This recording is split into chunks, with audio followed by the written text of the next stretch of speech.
तो हेलो मेरे प्यारे दोस्तों, मैं श्रीराम स्वागत करता हूं आप सभी को अपने प्यारे से चैनल जेनजी आईआईटीएन में कंप्यूटेशनल थिंकिंग में आपका बहुत बहुत प्यार देने के लिए आपका बहुत बहुत धन्यवाद। आज हम लोग मैथमेटिक्स वीक 1 के डिटेल रिवीजन लेक्चर्स को कवर करने वाले। हर एक कॉन्सेप्ट को आपको बारीकी से पढ़ाया गया है। ये जो नोट्स है ये मैंने आपके लिए बनाया है। आप लोग इस नोट्स को एक्सेस कर सकते हैं डिस्क्रिप्शन एंड पिन कमेंट में जाकर। हमारे चैनल को सब्सक्राइब जरूर कीजिए क्योंकि ये आपके लिए फ्री है, लेकिन हमें बहुत मोटिवेशन मिलता है। और जिस तरह से हम आपके लिए काम कर रहे हैं, जिस तरह से हम आपके लिए रिसोर्सेज प्रोवाइड करवा रहे हैं, we expect something in return, that is only subscribe and like and share our channel. Thank you so much दोस्तों। चलिए लेक्चर के अंदर। हेलो मेरे प्यारे दोस्तों, मैं श्रीराम स्वागत करता हूं आप सभी को अपने प्यारे से चैनल जेनजी आईआईटीएन पे। सबसे पहले मैं आप सभी का धन्यवाद करना चाहता हूं कि हम लोग 3000 सब्सक्राइबर के फैमिली हो गए हैं। इतना सपोर्ट के लिए आपका बहुत बहुत धन्यवाद। आज से मैं आप लोगों के लिए mathematics, statistics and computational thinking का रिवीजन लेक्चर लेकर उपस्थित होने वाला हूं, क्योंकि मैं जानता हूं कि 7 जुलाई को आप लोग का एग्ज़ाम है, तो आप लोग अच्छे से एग्ज़ाम दीजिए। ये लेक्चर जो बच्चे पढ़ चुके हैं, जो कुछ पढ़े हैं या जो कुछ भी नहीं पढ़े, उनके लिए, सबके लिए लेक्चर है। आप अपने अकॉर्डिंग इसको कस्टमाइज़ करके देख सकते हैं। मैं टाइम स्टैम्प ऐड कर दूंगा वीडियो में। आशा करूंगा कि ये वीडियो एंड चैनल आपके लिए हेल्पफुल हो। अगर ये वीडियो आपके लिए हेल्पफुल है तो हमारे चैनल को सब्सक्राइब जरूर कीजिएगा। ये आपके लिए तो फ्री है, लेकिन हमें बहुत मोटिवेशन मिलता है। तो चलिए शुरू करते हैं। तो दोस्तों, सबसे पहला कॉन्सेप्ट ये था कि what do you mean by number. Number से आप क्या समझते हैं? तो अगर मैं जब भी बात करता हूँ कि पीपल, मैंगो, है ना, या बुक्स, तो आप अभी इसके बारे में क्या बता रहे हो? जब मैं बोलता हूँ कि आदमी, जब मैं बोलता हूँ कि आम, जब मैं बोलता हूँ कि किताबें, तो आप क्या समझ रहे हैं? आप कुछ नहीं समझ पा रहे हैं। लेकिन जब मैं यहाँ पे कुछ ऐड कर देता हूँ, दैट इज नंबर 4, 2, 3, तो आप इसको क्वांटिफाई, तो आप इसको काउंट करने के लिए एबल हो जाते हैं। That means number helps us to quantify object. किसी भी ऑब्जेक्ट के क्वांटिटी को डिफाइन करने के लिए नंबर होता है। दैट मीन्स नंबर को हम लोग क्या लिख सकते हैं?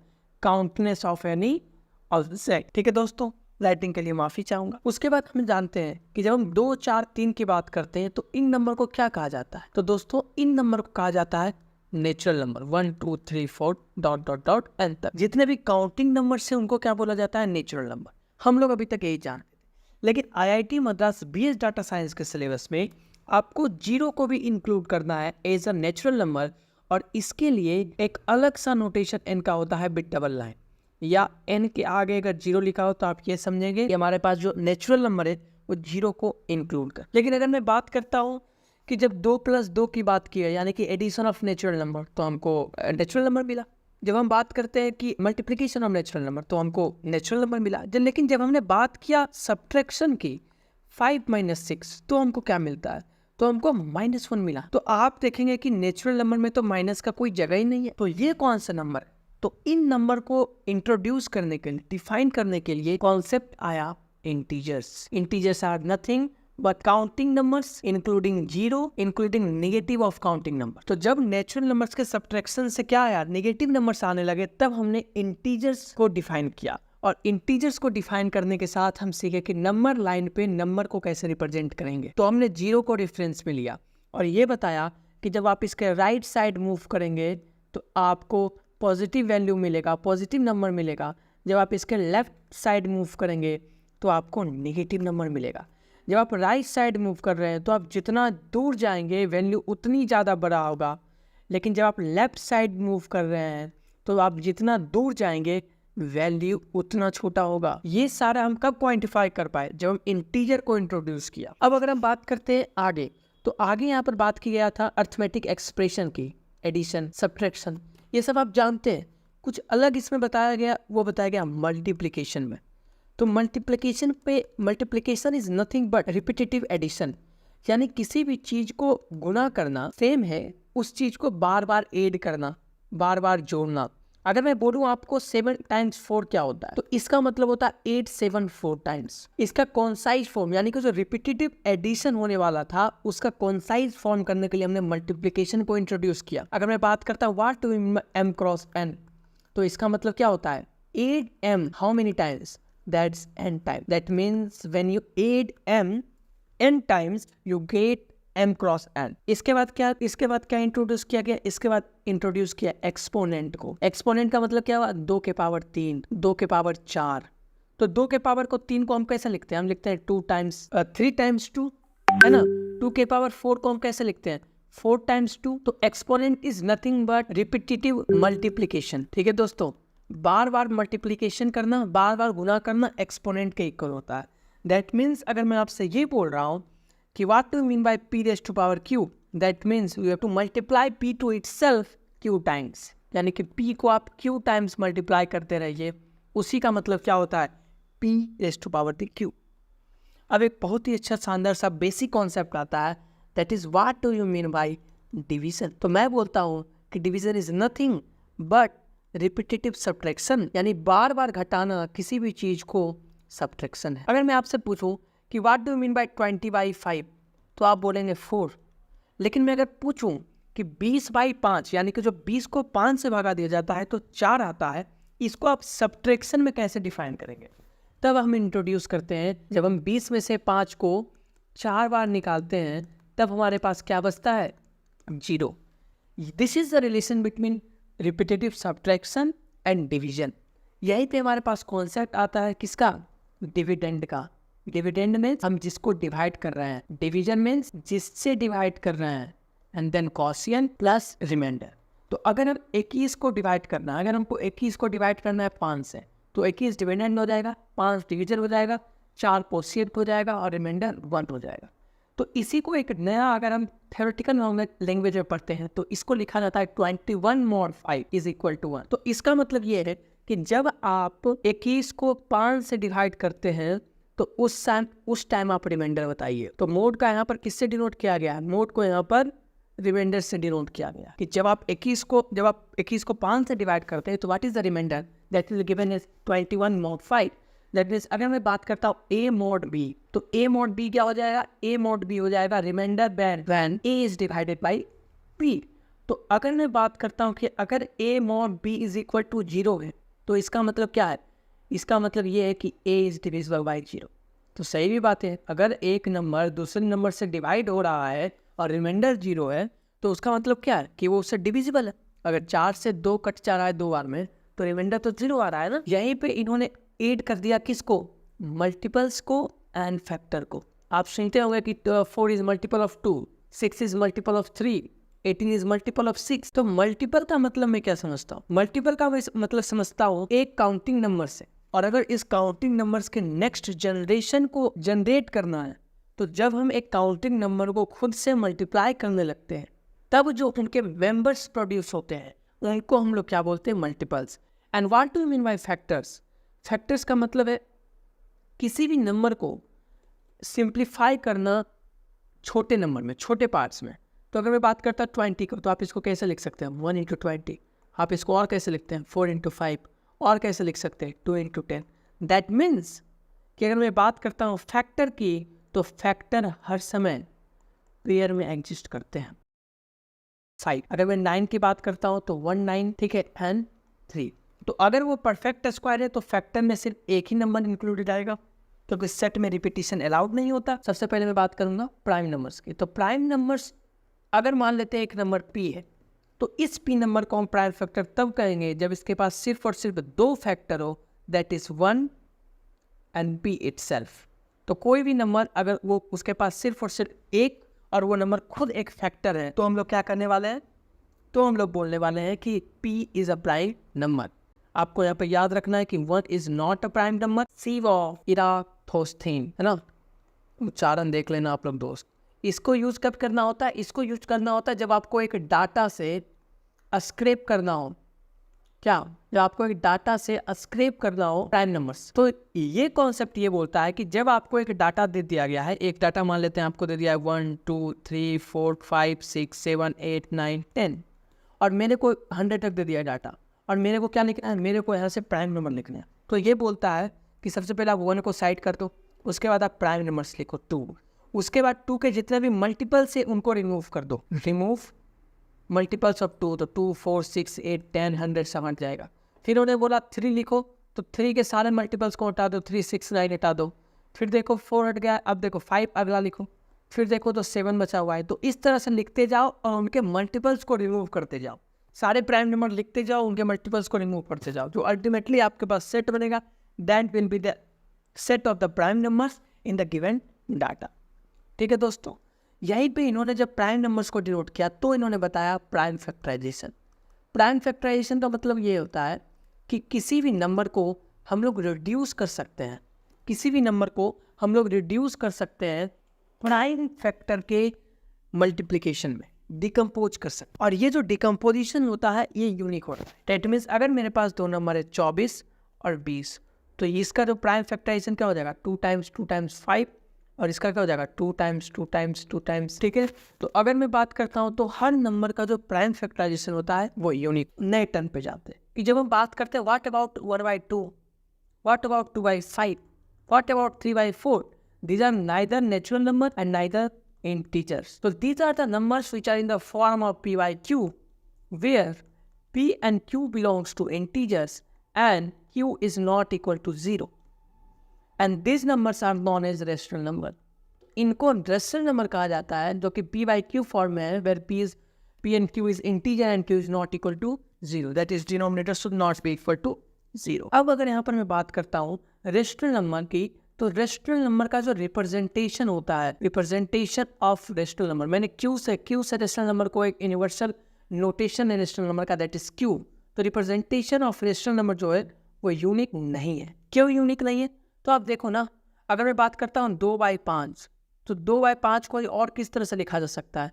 हम बोलेंगे सर 5 से 2 ऊपर गुना तो 10/25, और अगर बात करते हैं तो 5 टाइम गुना कर दो 25/125। तो ये जितने भी लिखे जाएंगे, जिनके डिनोमिनेटर और न्यूमरेटर को सेम अंक से गुना करने पर जितने भी p by q उस फॉर्म में बनने वाले हैं नंबर, वो सारे के सारे अल्टीमेटली 2/5 ही है, बट इनका रिप्रेजेंटेशन अलग अलग हो सकता है। Now what is 2/5 in compare to this numbers? 2/5 is the reduced form. ठीक है, तो जब भी आपसे आंसर पूछा जाए या कुछ पूछा जाए तो हम रिड्यूस फॉर्म तक आंसर लेकर जाएंगे। Reduce form of any rational number will be given by, मान लेते हैं ये reduce form p by q है, और यही रिड्यूस फॉर्म में किसी नंबर का वो कैसे पता चलेगा? वो तब पता चलेगा जब greatest common divisor between p and q should equal to 1। अगर मैं बात करता हूँ 2 के फैक्टर को लिखता हूँ 1 × 2, अगर मैं 5 को लिखता हूँ 1 × 5, इसका जो कॉमन डिविजर है वो क्या है 1, एंड जो ग्रेटेस्ट कॉमन डिविजर मतलब कि कॉमन डिविजर में जो ग्रेटेस्ट है वो भी क्या है 1 है। वहीं अगर मैं बात करता हूँ 10 का, तो 10 का क्या हो जाएगा 2 × 5। अगर मैं बात करता हूँ 25 का, तो क्या हो जाएगा 5 × 5। तो जो ग्रेटेस्ट कॉमन डिविजर है वो क्या है 5। तो ये क्या है? ये रिड्यूस फॉर्म नहीं है। कैसे पता चला? हमने इसका ग्रेटेस्ट कॉमन डिविजन निकाला 5 है। तो ग्रेटेस्ट कॉमन डिविजर दो नंबर्स के p by q फॉर्म के नंबर के अगर 1 है, then p by q is said to be in reduce form. यहीं पे अगर मैं आगे बढ़ता हूँ तो एक नंबर डिफाइन किया गया कि जब भी हम इंटीजर्स की बात करते हैं और रेशनल नंबर को कंपेयर करते हैं, तो in case of integer z, इसके आगे का एक number z+1 and z-1 is always define. मतलब कि अगर 5 की बात करूंगा तो 5 के आगे 6 होगा और 5 के आगे 4 होगा। ये सबके लिए सेम है ना? सबके लिए सेम है कि जब हम बोलेंगे 5 से 1 आगे का इंटीजर तो 6, 5 से 1 कम इंटीजर तो 4। लेकिन मैं अगर रेशनल नंबर आपको दे दूँ, मान लेता हूँ मैं एक रेशनल नंबर दे देता हूँ आपको 1/2। अब मैं आपसे पूछूंगा कि रेशनल नंबर के एक आगे रेशनल नंबर बताओ, तो कोई बच्चा क्या बोलेगा? कोई बच्चा बोल सकता है 8/10, तो फिर अगला आएगा बोलेगा 7/10, अगला आएगा बोलेगा 6/10, अगला आएगा वो क्या बोलेगा? वो बोलेगा 1/2 + 6/10/2। दैट मीन्स सिमिलरली इसके पीछे भी वही होगा। दैट मीन्स रेशनल नंबर के आगे कोई भी एक निश्चित रेशनल नंबर अवेलेबल नहीं है। That means will find infinite rational number between any two rational number. यहीं से कॉन्सेप्ट आता है कि इंटीजर जो है वो डिस्क्रीट वैल्यू को डिफाइन करते हैं और जो रेशनल नंबर है वो डेंस वैल्यू को डिफाइन करते हैं। तो आप इसको ग्राफ से भी देख सकते हो कि जो इसका ग्राफ होता है, इसका जो जब भी इंटीजर्स का ग्राफ बनेगा तो कैसा बनेगा? 2 बनेगा, 3 बनेगा, 4 बनेगा, है कि नहीं? ऐसे बनेगा। लेकिन जब रेशनल नंबर का ग्राफ बनेगा तो कैसे बनेगा? 2 और 3 के बीच रेगुलर बनेगा, डेंस बनेगा ना। बीच बीच में जगह होंगे, बीच बीच में जगह होंगे। क्यों? क्योंकि बीच बीच में इरेशनल नंबर भी होंगे। लेकिन अगर आप देखो तो ये डेंस है। डेंस का मतलब ये डिस्क्रीट वैल्यू को डिफाइन नहीं कर रहे। परफेक्ट स्क्वायर रूट की बात कर रहे थे, है ना? परफेक्ट स्क्वायर के स्क्वायर रूट की बात कर रहे थे, लाइक √36, √4। तो हमको एक नेचुरल नंबर मिल रहा था या हमको एक रेशनल नंबर मिल रहा था 6 और 2। लेकिन जब हम बात किए नॉन परफेक्ट स्क्वायर का स्क्वायर रूट, लाइक √6, √5, तो हम इनके जब हम इनको p by q फॉर्म में लिखने के लिए स्टार्ट किए तो दैट इज रिटन एज √6/1। तो हमने ये देखा कि √6 यहाँ तो इंटीजर है ही नहीं। तो जब अगर √6 इंटीजर नहीं है मतलब कि ये PYQ फॉर्म में नहीं लिखा जा सकता, यानी कि रेशनल नंबर नहीं है। तो ये क्या है, यहाँ पे इंट्रोड्यूस किया गया इरेशनल नंबर। वैसे इरेशनल नंबर का डिफिनीशन बहुत कुछ है, मैं आपको सिंपली क्या बोलूँगा, अगर आपको इरेशनल नंबर को डिफाइन करना है तो that can't be either written in, इनके दो डिफिनीशन हो सकते हैं कि भैया इसको PYQ फॉर्म में आप रिप्रेजेंट नहीं कर सकते जहाँ पर PQ इंटीजर्स हो, और दूसरा square root of that number, square root of non perfect square, है ना। तो जितने भी नॉन परफेक्ट स्क्वायर नंबर है उसके जो स्क्वायर रूट होने वाले हैं वो इरेशनल होने वाले, कि √4 की वैल्यू 2 है और मैं बोलता हूँ कि what do you mean bye √2, तो आप बोलोगे कि √2 को रिप्रेजेंट नहीं किया जा सकता। लेकिन दिक्कत तब आई, इरेशनल नंबर की जरूरत कब पड़ी, जब इनको ये पता चला कि √2 का कोई नाम नहीं है लेकिन हम √2 को डिफाइन कर सकते हैं। जब आप एक स्क्वायर लेते हो, जब आप एक स्क्वायर लेते हो जिसका साइड 1 हो, तो इसका जो लेंथ ऑफ डायगोनल होता है वो क्या होता है, √2। तो अगर √2 रियल प्लेन में एग्जिस्ट करता है, इसको ड्रॉ किया जा सकता है, दैट मीन्स इसके लिए एक डेफिनेशन बनना चाहिए। Here comes the concept of irrational number. तो इन दोनों को ईट करने के लिए हमने एक नंबर कॉन्सेप्ट को बताया, that is real number. Real number क्या होता है, रियल नंबर हो गया रेशनल नंबर जिसको मैं Q से दर्शाता हूँ प्लस Q के ऊपर बार, दैट इज इरेशनल नंबर। ये इसका यूनिवर्सल नोटेशन है रियल नंबर का। तो जब हम रेशनल नंबर और इरेशनल नंबर के सेट को मिला देते हैं तो रियल नंबर आता है। और आप जान लीजिए कि रियल नंबर भी है वो 10 है, क्योंकि जब भी आप रियल नंबर की बात करेंगे तो 1, 2 ये सारा का सारा रियल नंबर में चला जाए। पाई है दैट इज 3.141597 और उसके बाद लॉगरिथम E है दैट इज 2.71828818। अब आगे भी एक दिक्कत है, आपने ये तो बोल दिया कि square root of natural number जो होता है वो इरेशनल नंबर हो गया, लेकिन फिर एक सज्जन आए, उन्होंने बोला what do you mean by square root of integers, negative counting numbers, negative integers, what do you mean by square root of negative integers. तब यहाँ पे आता है इमेजिनरी नंबर, आयोटा का कॉम्प्लेक्स आता है ना, कॉम्प्लेक्स नंबर आता है, कॉन्सेप्ट आता है, कॉम्प्लेक्स नंबर का कॉन्सेप्ट यहाँ पे इंट्रोड्यूस किया जाता है। लेकिन आपको चिंता रहने की कोई बात नहीं है क्योंकि हमें कॉम्प्लेक्स नंबर नहीं। तो इसी के साथ हमारा जो इंट्रोडक्शन ऑफ नंबर है वो समाप्त है। मैं जानता हूँ ये लंबा हो गया होगा लेकिन मैं यहाँ पे स्टैम्प दे दूंगा ना, टाइम स्टैम्प दे दूंगा, क्योंकि मैं चाहता था इसको एक बेसिक लेक्चर की तरह मैं फाउंडेशन बिल्ड करूँ, ताकि आगे में अगर कोई ऐसा भी बच्चा हो जो कि कुछ नहीं पढ़ा हो, वो भी बिना उस लेक्चर को किए हुए इस लेक्चर को पढ़ के अच्छा खासा समझ सकता है। एल्थो मैं आपको बता दूं कि ये किसी भी तरह से रिप्लेसमेंट नहीं है कोर्स का, है ना। जो IIT मद्रास के द्वारा कोर्स है उसका ये रिप्लेसमेंट नहीं है, ना ही मैं किसी तरह से एफिलेटेड हूँ, मैं सिर्फ आपको यहाँ पे हेल्प कर रहा हूँ। अगर मैं बात करता हूँ एक सेट की, तो एक सेट की बात करते हैं, कौन सा मैं बात करता हूँ। तो दोस्तों इसी के साथ हम मूव होते हैं अपने अगले टॉपिक दैट इज सेट के ऊपर, है ना। तो सेट का मतलब क्या होता है, तो सेट का मतलब होता है कलेक्शन, किसी भी चीज़ को कलेक्ट करना। बट यहाँ पे कंडीशन है, किस चीज़ को कलेक्ट करना, ओनली वेल डिफाइंड ऑब्जेक्ट को। तो अगर आप पूछोगे भैया वेल डिफाइंड ऑब्जेक्ट क्या होता है, देखो मैं 2 तरह के कलेक्शन की बात करूंगा, है ना। एक में बात करता हूँ 5 पॉपुलर लीडर्स और एक में बात करता हूँ कि name prime minister of India. तो इसका आंसर क्या क्या आ जाएगा, कोई बोलेगा भैया पुतिन है, कोई बोलेगा राहुल गांधी है ना, कोई बोलेगा मोदी है, समझ रहे हो। नेम PM ऑफ इंडिया, इसमें सारे का सारा आंसर क्या होगा, मोदी ही रहेगा। आप समझ रहे हो, जब हम पॉपुलर लीडर्स ऑफ वर्ल्ड की बात किए तो कोई पुतिन का नाम ले सकता है 5 के साथ, कोई मोदी के साथ नाम ले सकता है उसके सारे मिनिस्टर का नाम, कोई नितिन गडकरी का नाम ले सकता है, कोई S जयशंकर का नाम ले सकता है।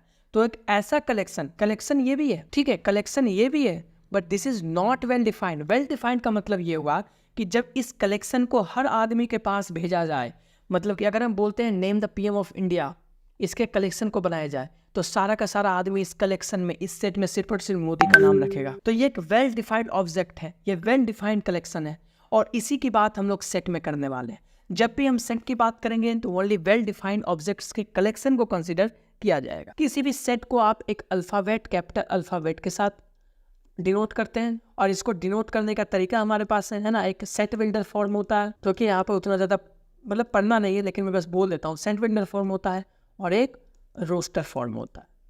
अब अगर मैं बात करता हूँ कि व्हाट डू मीन बाई कार्डिनिटी, तो कार्डिनिटी का मतलब होता है number of elements of a set, जिसका डिनोशन क्या है, नंबर ऑफ एलिमेंट्स को n से डिनोट किया जाता है और उस सेट को ब्रैकेट में a से डिनोट किया जाता है। मेरे को नहीं लगता आपको यहाँ तक कोई दिक्कत होगा। याद आपको ये रखना है कि जब भी हम सेट की बात करें तो इसमें रिपीटेशन किसी भी मेंबर का अलाउ नहीं होगा। रिपीटेशन ऑफ मेंबर को ना ही अलाउ किया जाएगा ना ही काउंट किया जाएगा। ठीक है दोस्तों, यानी कि अगर मैं बोलता हूँ ए का मतलब एक आदमी बोलता है ए का सेट है 1 1 2 2 3 और एक बी बच्चा आता है जो कि बोलता है 1 2 3, तो अल्टीमेटली ये दोनों सेट इक्वल है क्योंकि सेट में रिपीटेशन का कोई भी वैल्यू नहीं है, कोई सिग्निफिकेंस ही नहीं है। अब अगर मैं बोलता हूँ कि इसके एलिमेंट को कैसे दर्शाएंगे कि 1 इज एलिमेंट ऑफ ए, तो इसके लिए यूज किया जा सकता है इसके लिए यूज किया जाता है बिलोंग्स टू की, कि 1 बिलोंग्स टू 2 है ना, sorry 1 belongs to set A. मतलब क्या है कि 1 एक मेंबर है सेट ए का, 1 एक मेंबर है सेट ए का। तो मेरे को नहीं लगता इस तरह यहाँ तक आपको कोई दिक्कत होगा। इसके बाद यूनिवर्सल नोटेशन ऑफ सेट भी बनाया गया है कि n को नेचुरल नंबर से डिनोट किया जाता है। अगर n 0 की बात करें तो एक नेचुरल नंबर जिसमें 0 भी इंक्लूडेड है, whole number counting numbers along with 0, integers counting numbers, whole number with negative of counting numbers, उसके बाद rational number, irrational number and complex number. These are the universal set notation for all the sets. इसमें आपको difference, इसमें आपको दिक्कत नहीं होनी चाहिए। इसके बाद यहाँ पर बात किसकी की गई थी, इसके बाद यहाँ पे बात की गई थी कंप्रहेंशन ऑफ सेट, यानी कि आपको सेट फॉर्म करने के लिए बोल सकते। What do mean bye perfect square, है ना, आपसे बोल सकता है कि परफेक्ट स्क्वायर का सेट लिखो, तो आप क्या लिखोगे x सच दैट। तो हम बात करते हैं कि परफेक्ट स्क्वायर का मतलब क्या होता है। तो अगर हम बात करते हैं कि √36 ये क्या होता है 6, तो आप देखोगे कि जो एलिमेंट है ना, जो एलिमेंट स्क्वायर रूट के अंदर है और जो एलिमेंट बाहर आ रहा है, दोनों के दोनों क्या है, दोनों के दोनों नेचुरल नंबर है। तो मैं x सच दैट √x भी इंटीजर हो एंड x भी इंटीजर हो, तो एक ऐसा सेट, ये कौन सा सेट है, ये सेट परफेक्ट स्क्वायर को दर्शाता है। तो इस पे बहुत सारा एग्जांपल यहाँ पर दिया गया था कंप्रहेंशन ऑफ सेट, कि सेट को आप कैसे फॉर्म करोगे, है कि नहीं। इसको बोला जाता है सेट बिल्डर फॉर्म, है ना। इसमें एलिमेंट आपको विजिबल नहीं होते हैं, है ना, लेकिन जो सेट होता है लाइक एक सेट है जिसमें कि 1 2 3 4 है, इसको रोस्टर फॉर्म बोला जाता है, जिसमें कि एलिमेंट सेट के आपको विजिबल हो। तो जब भी आपको सेट बिल्डर फॉर्म में दिया जाए तो आप वहाँ से ट्राई करना कि आप वहाँ से क्या करोगे, आप वहाँ से उसके रोस्टर फॉर्म को लिखोगे। तो अगर मैं बात करता हूँ एक ऐसा सेट लिखो x such that x natural number हो लेकिन x should greater than x should less than 4 and equals to 4, तो आप इस सेट को a से डिनोट अगर करते हो तो a के नंबर ऑफ a के मेंबर्स क्या हो जाएंगे, a के मेंबर्स हो जाएंगे सर 1 2 3 एंड 4। और नंबर ऑफ एलिमेंट्स की अगर मैं बात करता हूँ तो सर क्या हो जाएगा, तो सर नंबर ऑफ एलिमेंट्स हो जाएगा 4। यहाँ तक आपको कोई दिक्कत नहीं। अब एक कॉन्सेप्ट आता है सेट, हम पढ़ लिया है ना, हमने सेट पढ़ लिया है, लेकिन यहाँ पे ये भी तो पॉसिबल है कि एक सेट को तोड़ा जा सकता है, सेट को ब्रेक किया जा सकता है, इसी को बोला जाता है सबसेट। दैट मीन्स मैंने एक सेट लिखा A 1 2 3 4 और एक सेट में लिखता हूँ B जो कि 1 है, एक सेट में लिखता हूँ C जो कि जिसके एलिमेंट 2 3 है। तो what is the relation between set and subset. तो आइए मैं आपको बताता हूँ कि B is subset of set A। B को A का सबसेट तब कहा जाएगा, है ना, अगर every element of B is in, यानी एक B के जितने भी एलिमेंट है, B के कितने एलिमेंट, एक, वो A में है, यानी कि B is subset of A। C is subset of, क्या C is subset of A एकदम है, क्योंकि 2 3 इसके जो भी एलिमेंट्स हैं B में। लेकिन यहाँ पर अगर मैं बात करता हूँ is B is subset of A, तो आप बोलोगे सर नहीं। What is this, this is the representation of subset, कि अगर A is subset of B है, दैट मीन्स A ना elements of set A, all elements of set A is present in set B। उसके बाद यहाँ पर move किया जाता है कि जब हम बात करते हैं A is subset of B, इसका मतलब हम एक और भी चीज़ बात करते हैं, A is equal to B is included। ये जो साइन यहाँ पर लगता है ये equals to को दर्शाता है, मतलब कि हर सेट खुद का सबसेट है। यहाँ से दो कॉन्सेप्ट निकलता है, phi that is null set जिसके पास कोई एलिमेंट नहीं है, तो number of elements in a phi set क्या हो जाएगा, फाई हो जाएगा, क्या हो जाएगा, sorry, number of elements in null set क्या हो जाएगा, that will be equal to 0। और अगर हम बात करते हैं सेट ए की, तो phi is subset of every set, है ना। ऐसा क्यों, क्योंकि एक सेट में क्या है, एक सेट में सब कुछ है और फाइव क्या है, फाइव कुछ भी नहीं है। तो एक ऐसा सेट जिसके पास कुछ भी नहीं है वो ऑलवेज सबसेट होगा किसका, जिसके पास सब कुछ है कि नहीं। और अगर मैं बात करता हूँ every set is subset of itself, तो आप बोलोगे सर ये कैसे, मतलब इसको कैसे डिफाइन करते हो। तो मैं बोलता हूँ कि एक सबसेट और सेट के बीच क्या रिलेशन था, सबसेट और सेट के बीच रिलेशन था कि ए के सारे एलिमेंट अगर बी में है तो ये सबसेट है। तो मैं बोला ये तो पॉसिबल है, ए इज सबसेट ऑफ ए, ये तो पॉसिबल है ना, क्योंकि ए के जितने भी एलिमेंट है वो तो ए में प्रेजेंट ही है, इसीलिए बोला गया every set is subset of itself. और अगर आपको उस सेट को उस सबसेट से रिमूव करना हो तब हम लोग किसको यूज करते हैं, तब हम लोग यूज करते हैं notation of proper subset, notation of proper subset that is a. Either आप ऐसे डिनोट करो या आप ऐसे डिनोट करो। इसका मतलब क्या होता है, दोनों का मतलब होता है A is subset of Y where A is not equal to Y. और इसी का यूज हम लोग कहाँ पे करने वाले हैं, नेचुरल नंबर्स में यूज करना है कि नेचुरल नंबर किसका सबसेट है, नेचुरल नंबर आपको इंटीजर्स का सबसेट है। और इंटीजर्स किसका सबसेट है, प्रॉपर सबसेट है, वो रेशनल नंबर का। रेशनल नंबर किसका है, रियल नंबर का सबसेट है, सॉरी प्रॉपर सबसेट है ना। तो यहाँ पे आप इजीली डिफाइन कर सकते हो। अब अगर मैं बात करता हूँ आगे, तो फाइव सेट के बारे में आपको बता चुका हूँ और मैंने आपको सबसेट के बारे में बता दिया कि अगर मेरे पास एक एलिमेंट से एक सेट है एक जिसके एक एलिमेंट है 1 2 3 4, तो इसके सबसेट क्या हो जाएंगे। हाँ जी दोस्तों, तो अगर मैं बात करता हूँ एक सेट की जो कि क्या है, जो कि 1 2, तो अगर मैं इसके सबसेट की बात करता हूँ तो वो क्या हो जाएगा, तो सिंपल है, सारे सेट लिख दो जिसमें सिंगल एलिमेंट है, सारे सेट लिख दो जिसमें डबल एलिमेंट्स है, और सारे सेट लिख दो जिसमें वो खुद है ना, और साथ में फाइव लिया। तो आप ये देखोगे कि जो नंबर ऑफ सबसेट है that is equal to 2 raise to power number of elements in set A. यहीं पे एक इंट्रोड्यूस होता है पावर सेट। पावर सेट क्या होता है, पावर सेट होता है set of subset of a set. यानी कि आपने एक सेट को डिफाइन किया, आपने उसके सबसेट को डिफाइन किया, अब इस सबसेट को अगर हम एक सेट बना देते हैं तो इसी को हम लोग क्या बोलेंगे, इसी को हम लोग पावर सेट बोलेंगे। और जो नंबर ऑफ एलिमेंट्स होगा एक पावर ऑफ सेट का, दैट मीन्स वो किसके इक्वल होगा, वो इक्वल हो जाएगा नंबर ऑफ सबसेट के, और वो किसके इक्वल हो जाएगा, हो जाएगा 2 raise to power number of elements in that set. इसके बाद कंप्रेहेंशन ऑफ सेट वगैरह पे बहुत ज़्यादा नॉलेज दिया गया है, और मैं इसके बाद मानता हूँ कि जो 3 सबसे इंपॉर्टेंट चीज़ आपको बताया गया है that is union, intersection and फिर कंप्लीमेंट की बात कर। तो अगर दो सेट है एक्स एंड वाई, तो इन दोनों सेट को अगर मैं यूनियन की बात करता हूँ इसको दर्शाया जाता है किससे, यू से। तो इसका मतलब एक्स यूनियन वाई होता है, मतलब एक ऐसा सेट बनाओ, एक ऐसा सेट बनाओ जो कि दोनों को कंबाइन कर रहा। तो अगर मैं ए बी की बात करूँ तो ये जो सेट है ना मेरा, ये क्या, ये ए यूनियन बी है, ठीक है। एक ऐसा सेट जो कि एक्स एंड वाई दोनों के एलिमेंट्स को कंटेन करे। अगर मैं बात करता हूँ इंटरसेक्शन को, तो इसको उल्टा यू से डिनोट किया जाता है, that is X intersection Y. इसका मतलब क्या है, इसका मतलब वो सेट जो कि वो एलिमेंट जो कि एक्स और वाई में कॉमन हो। तो ये जो पार्ट है ये क्या है, ये इंटरसेक्शन पार्ट है।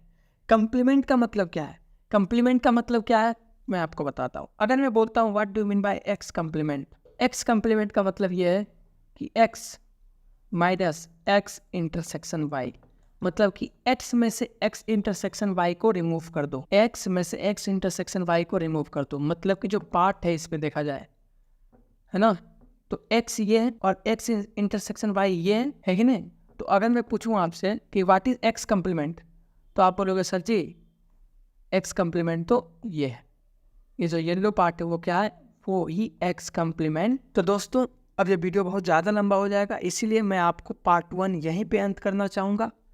इसके पार्ट 2 वीक 1 का जो पार्ट 2 मैं लाने वाला हूँ, जिसमें मैं रिलेशन एंड फंक्शन दोनों को कवर करने वाला हूँ, वो जल्दी आने वाला है। तो हमारे चैनल को सब्सक्राइब जरूर कीजिएगा। हेलो मेरे प्यारे दोस्तों, मैं श्रीराम स्वागत करता हूँ आप सभी को अपने प्यारे से चैनल जेनजी IITN पे। सबसे पहले मैं आप सभी का धन्यवाद करना चाहता हूँ कि हमारी जो फैमिली है यूट्यूब की वो 3000 पुरने वाली है, तो इस सपोर्ट के लिए आपका बहुत बहुत धन्यवाद। हमारे चैनल को सब्सक्राइब जरूर कीजिएगा, ये आपके लिए तो फ्री है लेकिन हमें बहुत मोटिवेशन मिलता है। आज मैं आप लोगों के पास वीक 1 का फाइनल पार्ट लेकर उपस्थित हूँ। आज मैं आप लोगों के पास वीक 1 का फाइनल पार्ट लेकर उपस्थित हूँ जो कि रिलेशनल फंक्शन को कवर करने वाला है। इसके बाद आपको वीक 1 के सारे मैथमेटिक्स में कोई भी दिक्कत नहीं आए। तो दोस्तों हमें सबसे पहले पढ़ना है रिलेशन। रिलेशन मतलब यहाँ पे हमको जानना है कि किसी भी दो सेट के बीच कैसे रिलेशन को डिफाइन करना है, और एक स्पेसिफिक टाइप ऑफ रिलेशन जो कि फंक्शन होता है उसके बारे में भी पढ़ना है। और इन दोनों से पहले हम जानेंगे एक कॉन्सेप्ट के बारे में, that is ordered pair and unordered pair. अगर मैं बात करता हूँ ऑर्डर्ड पेयर का, तो इसके नाम से पता चल रहा है जिसमें ऑर्डर इम्पोर्टेंट हो। दैट मीन्स अगर आप एक पेयर लेते हो ए बी, और अगर आप ये बोल रहे हो कि this is ordered pair, that means इसका जो फर्स्ट पोजीशन पे एलिमेंट है और जो सेकंड पोजीशन पे एलिमेंट है, ये दोनों के पोजीशन क्या होंगे, इंपॉर्टेंट होंगे, सिग्निफाई करेंगे। दैट मीन्स ए बी का जो पेयर है is not equal to pair of B A. लेकिन अगर मैं बात करता हूँ कि अनऑर्डर्ड पेयर, तो यहाँ पे ऑर्डर क्या है, ऑर्डर इंपॉर्टेंट नहीं है। और अगर ऑर्डर इंपॉर्टेंट नहीं है तो कोई भी पोजीशन पे कोई भी नंबर रहे, हमको पोजीशन ना देखकर हमको नंबर देखना है कि अगर उसमें ए बी है, चाहे ए बी कहीं भी रहे, पहले पर ए रहे या दूसरे पर ए रहे, मेरा जो पेयर होगा वो क्या होगा, इक्वल माना जाएगा। अनऑर्डर्ड पेयर में हमारे पास जो पोजीशन है उसका सिग्निफिकेंस नहीं होता। ऐसा किस लिए मैंने बताया, क्योंकि जब भी हम कार्टेशियन प्रोडक्ट की बात करते हैं, जब भी हम रिलेशन की बात करते हैं, जब भी हम फंक्शन की तरफ मूव करेंगे, तो हम जितने भी सेट पे रिलेशन को डिफाइन करने वाले हैं पेयर के लिए, वो सारे ऑर्डर्ड पेयर में होने वाले हैं। यानी कि हम सिर्फ और सिर्फ ऑर्डर्ड पेयर की बात करेंगे, हमें सिर्फ अनऑर्डर्ड पेयर का डेफिनेशन दिमाग में रखना है और कुछ नहीं। तो अगर मैं आगे बढ़ता हूँ कार्टेशियन प्रोडक्ट, तो कार्टेशियन प्रोडक्ट क्या होता है, कार्टेशियन प्रोडक्ट किसी भी दो सेट को ऑर्डर्ड पेयर के थ्रू रिलेट करता है। मतलब अगर मेरे पास एक सेट है ए और एक सेट है बी, तो इसका जो कार्टेशियन प्रोडक्ट होगा वो ए क्रॉस बी कहलाएगा, which is given as set of all ordered pair of elements from set A to set B. यानी कि सेट ए से रिलेट करना है सेट बी के सारे एलिमेंट को, और आपको प्रोसेस क्या रखना है, आपको ऑर्डर्ड पेयर में प्रोसेस रखना है। मतलब अगर मैं बोलता हूँ कि ए मेरे पास एक सेट है 1 2 और बी मेरे पास एक सेट है 0 3, और अगर मैं आपसे पूछूं कि what do you mean by A cross B, इसके ए क्रॉस बी बताइए। Cartesian product of set A and B that will be defined as A cross B will given as, एक को सबसे पहले किसके साथ रिलेट करना है, 0 के साथ रिलेट करना है। एक को किसके साथ रिलेट करना है, 3 के साथ रिलेट करना है। उसके बाद 2 को किसके साथ रिलेट करना है, 0 के साथ रिलेट करना है। फिर 2 को किसके साथ रिलेट करना है, 3 के साथ। तो इस तरह से दोस्तों हमें ए क्रॉस बी को डिफाइन करना है। अगर हम सेट कंप्रेहेंशन की बात करें कि थ्योरेटिकल नॉलेज में कार्टेशियन प्रोडक्ट को किस तरह से डिफाइन किया जाता है, तो वो है कि सेट ए क्रॉस बी एक पेयर होगा ए बी का, सच डैट ए से बिलोंग करे और बी सेट बी से बिलोंग करे। तो जनरली किसी भी सेट के लिए, किसी भी सेट ए एंड बी के लिए, जो मेरा ए क्रॉस बी होगा इक्वल नहीं होगा बी क्रॉस ए के। आप याद रखना, अगर किसी भी दो सेट का ए क्रॉस बी इक्वल हो जाता है बी क्रॉस ए का, that means A is equal to B है। इसका मतलब क्या है, इसका मतलब A is equal to B है। तो आपको ये याद रखना है। यहीं पे मैं एक और दो कॉन्सेप्ट ऐड कर देता हूँ कि अगर ए क्रॉस बी में कोई भी at least one set null set हो जाए, तो जो ए क्रॉस बी का जो वैल्यू आने वाला है वो भी एम्प्टी होने वाला है। क्यों? क्योंकि एक ऐसा सेट जिसमें कुछ एलिमेंट है और एक ऐसा सेट जिसमें कि कोई एलिमेंट नहीं है, तो इन दोनों के बीच का जो कार्टेशियन प्रोडक्ट होगा और ऑर्डर्ड पेयर का जो सेट होगा ये भी नल सेट। और अगर कोई एक सेट इनफाइनाइट हो जाए, तो जो मेरा ए क्रॉस बी है वो भी क्या होगा, वो भी इनसाइट हो जाएगा। Number of ordered pair in this set P cross Q है ना, पी क्रॉस क्यू भी तो एक सेट आ रहा है ना। P cross Q is the set of all the ordered pairs that can be defined from set P to set Q. Then what is the number of elements in the set P cross Q? That will be given as number of elements in P multiplied by number of elements in Q. उसके बाद अगर मैं बात करता हूँ कि अगर मैं मान लेता हूँ कि एन ए में जो नंबर ऑफ एलिमेंट्स है वो पी है और जो बी सेट में नंबर ऑफ एलिमेंट्स है वो क्यू है, तो आपको जो इंपॉर्टेंट है उसे फॉर्मूला याद रखना है कि एन ए क्रॉस बी क्या हो जाएगा, P Q. N B cross A क्या हो जाएगा, वो भी पी क्यू हो जाएगा। एन ए क्रॉस ए क्या हो जाएगा, वो पी स्क्वायर आ जाएगा। और जो दो सबसे इंपॉर्टेंट है वो है ए क्रॉस बी यूनियन सी। इसको आप किस तरह से ओपन करोगे? तो जब भी आपको तीन सेट को इस तरह से रिलेट करें, तो ए क्रॉस बी यूनियन सी का मतलब ये होता है कि आप ए का क्रॉस करो बी के साथ आप ए का क्रॉस करो सी के साथ और इन दोनों को रिलेट कैसे करो, यूनियन से। ए क्रॉस बी इंटरसेक्शन सी का मतलब होता है आप ए को क्रॉस करो बी के साथ एंड ए को क्रॉस करो सी के साथ, और इन दोनों को रिलेट किससे करना है, इन दोनों को रिलेट करना है हमें इंटरसेक्शन से। तो इस तरह के डिफिनेशन में आप अच्छे से ध्यान रखिएगा। अब अगर मैं बात करता हूँ Cartesian product of real number, तो अगर मैं Cartesian product of real number निकालता हूँ तो इसका एक स्टैंडर्ड नोटेशन कहा जाता है आर स्क्वायर। और कभी भी आर स्क्वायर आपको दिया हो where R is real number, तो जो R cross R Cartesian product है ये डिफाइन करता है किसको, set of all the real points in 2D plane. 2D plane के अंदर जितने भी पॉइंट आने वाले हैं ये सारे को कौन डिसाइड करेगा, ये सारे को कौन रिप्रेजेंट करेगा, आर क्रॉस आर करेगा। और अगर मैं बात करता हूँ cube of R that is denoted by R cube, ये क्या हो जाएगा, ये हो जाएगा set of all the real pair, set of all the real points in 3D plane. तो दोस्तों अब अगर हम बात करते हैं रिलेशन क्या, तो यहाँ पे जब भी रिलेशन की बात करेगा तो हम लोग क्या करेंगे, रिलेशन बिटवीन टू सेट्स। हम लोग जब भी बात करेंगे तो रिलेशन डिफाइन किस पे करेंगे, सेट के लिए डिफाइन करेंगे, ठीक है। तो अगर मैं बात करता हूँ एक सेट ए है और एक सेट बी है, और अगर मेरे को सेट ए से सेट बी के बीच रिलेशन डिफाइन करना है, इसको इस तरह से रिप्रेजेंट किया जाएगा। इसका मतलब क्या है, इसका मतलब relation R that is defined from set A to set B. और इसका क्या मतलब होता है, इसका मतलब होता है it is a subset of A to B. वो क्या है, वो सबसेट है किसका, ए क्रॉस बी का। अगर ए 1 2 है और अगर बी 0 3 है तो ए क्रॉस बी क्या होगा जी, ए क्रॉस बी हो जाएगा 1 0 1 3, है ना, 2 0 2 3। और अगर हम बात करते हैं कि आप बताइए relation defined from A to B क्या होगा, तो ये जो relation defined from A to B होगा ये सबसेट होगा ए क्रॉस बी का। जब हम किसी भी कार्टेशियन दो सेट के कार्टेशियन प्रोडक्ट पे एक रूल को डिफाइन करेंगे तब उस कार्टेशियन प्रोडक्ट के जो एलिमेंट है ना, वो जो पेयर है वही रिलेशन की तरफ बिहेव करने लगता। अगर मैं बात करता हूँ कि किसी भी दो सेट के बीच नंबर ऑफ रिलेशन कितना हो सकता है, पॉसिबल नंबर ऑफ रिलेशन की बात करेंगे कि मैक्सिमम नंबर ऑफ रिलेशन क्या हो सकता है, क्योंकि एग्जैक्ट नंबर ऑफ रिलेशन क्या होगा वो डिपेंड किस पे करेगा, वो डिपेंड करेगा कि हम रूल क्या दे रहे हैं। अगर हम यहाँ पे रूल दे दें किस तरह का, अगर हम यहीं पर एक रूल दे देते हैं कि A is related to B such that A is less than B, तो जो रिलेशन बनेगा वो क्या बनेगा, रिलेशन एक 3 बनेगा और एक 2 3 बनेगा। तो यही रूल की मैं बात कर रहा हूँ कि जब एक कार्टेशियन प्रोडक्ट पे हमने रूल अप्लाई किया तब जो सेट बनता है वो हम क्या बोलते हैं, उसको हम relation define from set A to set B बोलते हैं।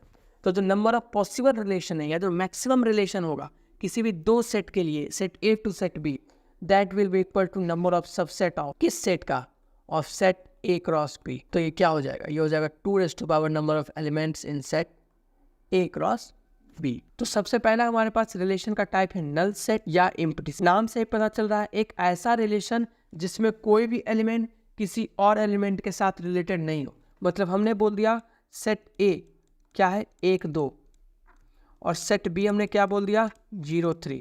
और अगर हम चाहते हैं कि आप मेरे को एक रिलेशन डिफाइन करो, है ना, रिलेशन क्या डिफाइन करो, A B such that A square is equal to B। तो क्या मेरे को बताओ कि जब हम A क्रॉस B लिखने वाले हैं तो हमें सेट क्या बनने वाला है, हमें सेट बनेगा 1 0 1 3 2 0 2 3।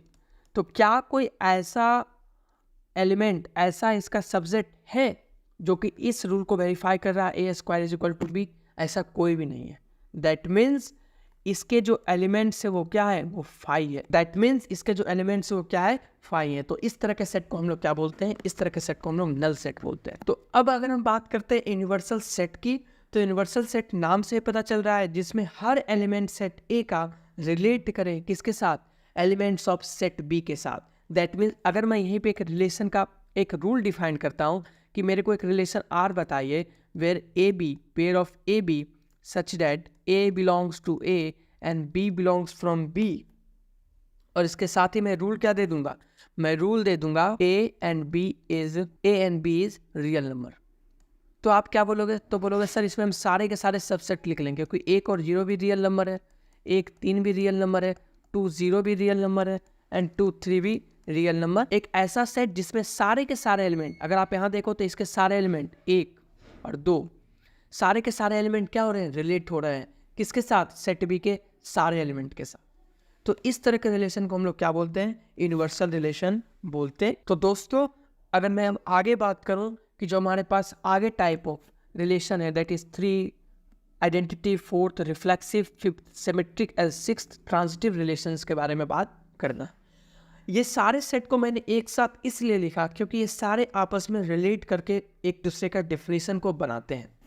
तो ये सारे के सारे सेट का सबसे पहला खासियत बात ये है कि all set are defined from set A to set A. जब भी हम बात करते हैं identity relation, reflexive, symmetric and transitive relation की, तो सारे के सारे रिलेशन खुद अपने सेट पे ही डिफाइन होता है। इसका जो डोमेन होता है और जो को डोमेन होता है वो दोनों को दोनों सेट क्या होते हैं, सेम हो। तो आइडेंटिटी रिलेशन, किसी भी रिलेशन आर को हम तब कहेंगे, नोटेशन होता है वो कैपिटल आई होता है, जब एक एलिमेंट सेट ए के सारे एलिमेंट सिर्फ और सिर्फ खुद से रिलेट हो।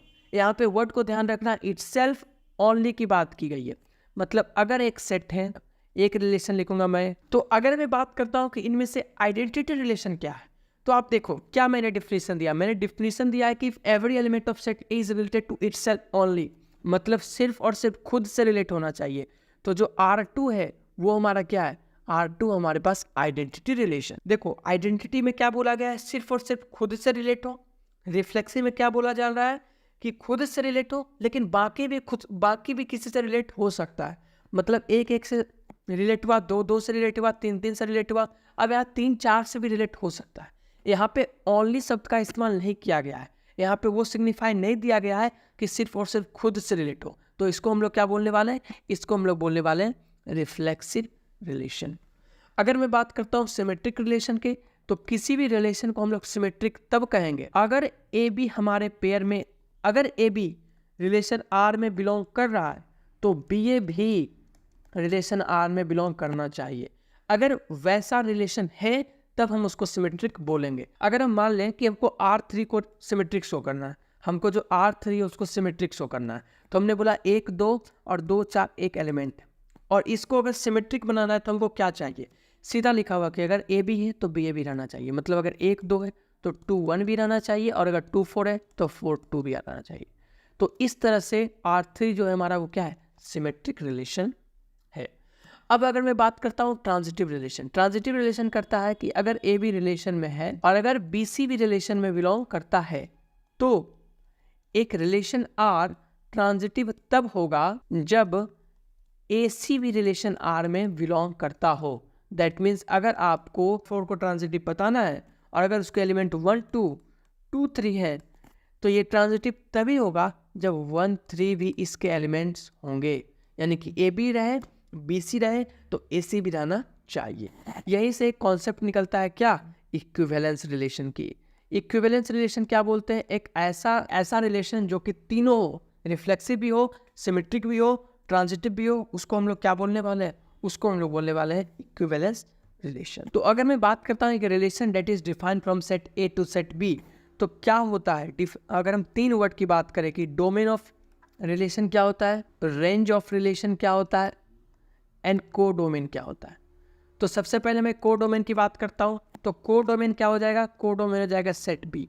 को डोमेन का मतलब क्या होता है, ऑल पॉसिबल वैल्यूज, यानी कि एक ऐसा सेट जिससे सारे के सारे पॉसिबल वैल्यूज ऑफ रेंज हमको मिलेंगे, उसको हम लोग क्या बोलते हैं, को डोमेन बोलते हैं। डोमेन ऑफ रिलेशन को किस तरह से डिफाइन करना होता है कि एक सेट बनाइए उन सारे एलिमेंट्स का जो कि सेट ए के हो, इन सारे एलिमेंट को इसमें इंक्लूड करना है जो कि रिलेट कर रहे हो सेट बी के साथ। तो रेंज हमारे पास क्या हो जाएगा, set of all the elements of set B, यानी कि सेट बी के सारे उन एलिमेंट का सेट बनाइए जो कि कहीं ना कहीं रिलेट कर रहे होंगे सेट ए से। तो इसको मैं एग्जांपल से समझाता हूँ तो आप लोग इजीली समझेंगे। तो हमें एक सेट है ए और एक सेट है बी। अगर मैं बात करता हूँ इसके मेंबर से 1 2 3 4 5 6, और बी की अगर मैं बात करता हूँ वो है A B C D E. यहाँ पे कोई रिलेशन को डिफाइन किया गया है, कोई रूल के थ्रू डिफाइन किया गया है, जिसमें 1 बी से सी से रिलेटेड है, 2 ए से रिलेटेड है, 3 ई से रिलेटेड है और 4 डी से रिलेटेड है। तो अगर मैं बात करता हूँ डोमेन क्या है, तो डोमेन क्या था? डोमेन था सेट ए कि वो सारे एलिमेंट का सेट जो कि बी से रिलेटेड हो। तो डोमेन क्या हो जाएगा? 1 2 3 4, इन सारे एलिमेंट का सेट बना दो तो ये क्या हो जाएगा? डोमेन। किस रिलेशन का? रिलेशन आर का। अगर मैं बात करता हूँ रेंज का, तो रेंज क्या हो जाता है? सेट बी के वो सारे एलिमेंट जो कि सेट ए के साथ रिलेट कर रहे हो, उन सारे एलिमेंट का एक सेट बना दो, तो ए सी डी ई। और अगर मैं बात करता हूँ को डोमेन, तो को डोमेन क्या होता है? को डोमेन होता है कंप्लीटली सेट बी या राइट वाला सेट। जो ये राइट वाला जो सेट होगा वही को डोमेन कहलाता है। जब भी relation defined from A to B कहा जाता है तो इधर जो सेट रहता है उसको हम लोग को डोमेन कहते हैं। तो ये पूरा का पूरा क्या बन जाएगा? ये बन जाएगा A B C D E. अब अगर हम बात करते हैं फंक्शंस की, तो functions is nothing but a specific type of relation. अगर मैं अभी तक बात करूं तो अभी तक मैंने आपको क्या बताया कि आपके पास सेट है, सेट का जब आपने कार्टेशियन प्रोडक्ट निकाला तो ए क्रॉस बी आया, ए क्रॉस बी पे जब आप रूल लगाते हैं तो वो रिलेशन बनता है ना, इसके सबसेट रिलेशन बनते हैं। और जब आप रिलेशन पे एक स्पेसिफिक रूल लगाते हैं, है ना, स्पेसिफिक रूल लगाते हैं, तो आपको क्या मिलता है? तब आपको रिलेशन मिलता है। तो अगर मैं बात करता हूँ कि फंक्शन क्या होते हैं, तो दोस्तों किसी भी रिलेशन जो कि सेट ए से सेट बी के लिए डिफाइंड है उसको फंक्शन तभी कहा जा सकता है जब सारे के सारे एलिमेंट ऑफ सेट ए सिर्फ और सिर्फ एक एलिमेंट के साथ रिलेट होने चाहिए। इसका मतलब ये है कि जो सेट ए का जो रेंज है, किसी भी एलिमेंट का जो इमेज है, वो सिर्फ और सिर्फ सिंगल होना चाहिए। तो मैं आपको ये बता दूं कि अगर ये सेट ए है, डोमेन को प्री इमेज कहा जाता है। और अगर मैं बात करता हूँ सेट बी के, ठीक है दोस्तों, और जो सेट ऑफ रेंज होता है उसको हम लोग क्या बोलते हैं? उसको हम लोग इमेज बोलते हैं। तो अगर मैं बात करता हूँ सेट बी की, तो A B C D E है, ये एक रिलेशन हमने डिफाइन कर दिया है सेट ए से सेट बी के लिए, ठीक है। अगर मैं बोलता हूँ कि ये फंक्शन कब होगा, ये फंक्शन तब होगा जब इसका हर एलिमेंट रिलेट हो। पहला चीज़ क्या है कि हर इसका एलिमेंट एक रिलेट हो, लेकिन इसका हर एक एलिमेंट सिर्फ और सिर्फ एक ही एलिमेंट से रिलेट हो। मतलब कि एक अगर बी से रिलेटेड है तो 1 किसी और से रिलेट नहीं होना चाहिए, 2 अगर सी से रिलेटेड है, 2 अगर ए से रिलेटेड है तो किसी और से रिलेट नहीं होना चाहिए। तो ऐसा रिलेशन जिसमें सेट ए के सारे एलिमेंट सिर्फ और सिर्फ एक एलिमेंट से रिलेट हो सेट बी के, उनको हम लोग क्या बोलने वाले हैं? उनको बोलने वाले हम लोग फंक्शंस। और यहीं पे हमने क्या देखा? डोमेन क्या होता है? प्री इमेज क्या होता है? Set of domain. इमेज क्या होता है? Set of range.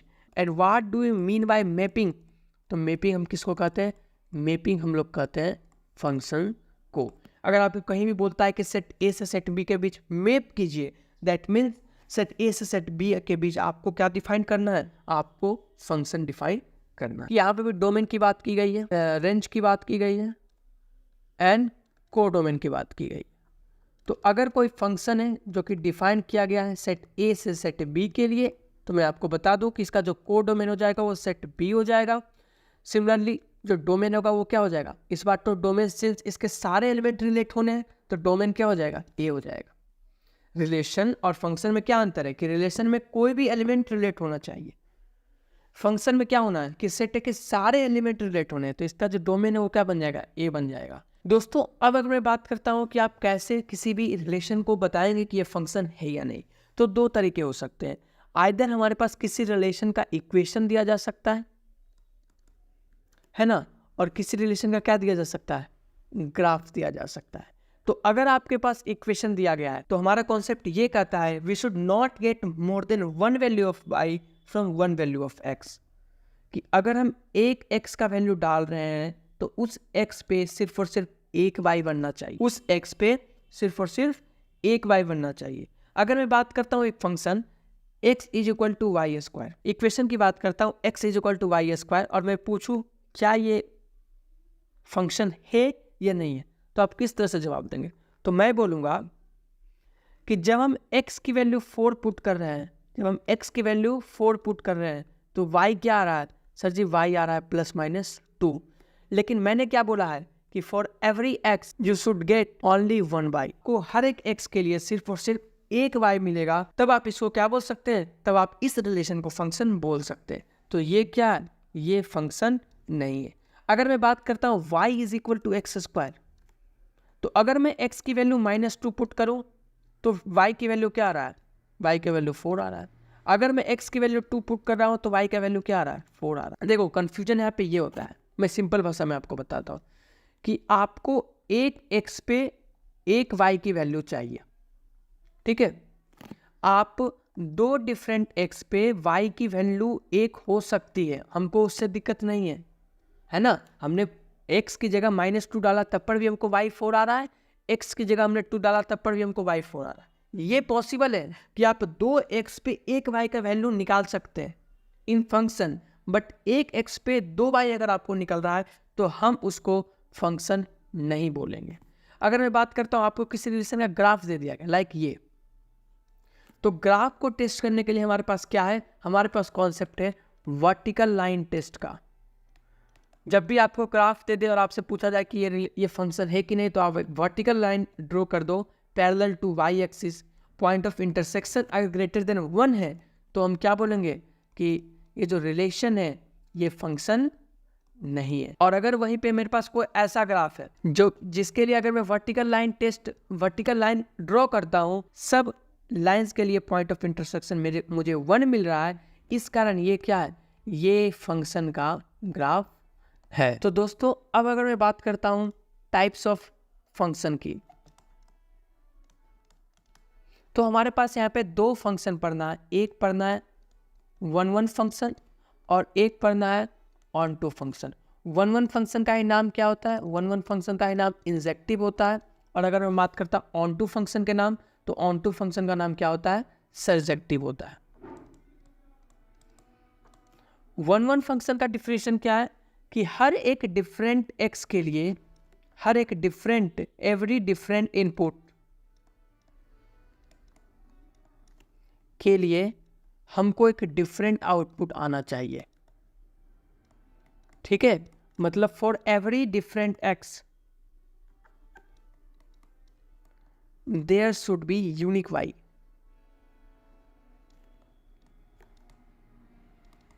अभी मैं आपसे बात कर रहा था, अभी मैंने आपको लास्ट स्लाइड पे बताया था कि यहाँ पे जब आपने देखा क्या कि x का वैल्यू -2 पुट करते हैं तब पर भी 4 आ रहा है, और x का वैल्यू अगर 2 पुट करते हैं तब पर भी 4 आ रहा है। मतलब f ऑफ -2 भी 4 आ रहा है और f ऑफ 2 भी 4 आ रहा है। तो क्या ये 1-1 फंक्शन है? ये 1-1 फंक्शन नहीं है, क्योंकि ये क्या बोल रहा है कि अगर हर एक डिफरेंट x के लिए एक यूनिक y होना चाहिए। मतलब ये फंक्शन तो है लेकिन ये इंजेक्टिव फंक्शन नहीं है, ठीक है दोस्तों। तो अगर आपको 1-1 फंक्शन का डिफिनेशन क्या है कि हर एक डिफरेंट इनपुट के लिए आपके पास एक डिफरेंट आउटपुट होना चाहिए। और ऑन टू फंक्शन का मतलब क्या है, एक ऐसा फंक्शन जिसमें रेंज किसके इक्वल हो जाए, रेंज कोडोमेन के इक्वल हो जाए, ठीक है। तो अगर कोई एक ऐसा फंक्शन है जिसमें रेंज कोडोमेन के इक्वल हो जाता है तो उसको हम लोग क्या बोलने वाले हैं, उसको हम लोग onto that is surjective function बोलने वाले। तो इसी के साथ दोस्तों हमारा वीक 1 का जो फाइनल पार्ट है, इसी के साथ मैथमेटिक्स वीक 1 का डिटेल रिवीजन समाप्त हुआ। अगर मैं कोई पॉइंट्स वगैरह भूल गया होगा तो मैं उसको नेक्स्ट वीक में ऐड कर दूंगा। इसके क्वेश्चंस वगैरह लेकर भी मैं आपके सामने अवेलेबल होऊंगा। आशा करूंगा ये वीडियो आपके लिए हेल्पफुल रहे। इसी के साथ मैं श्रीराम विदा लेना चाहता हूँ। हमारे चैनल को सब्सक्राइब जरूर कीजिए।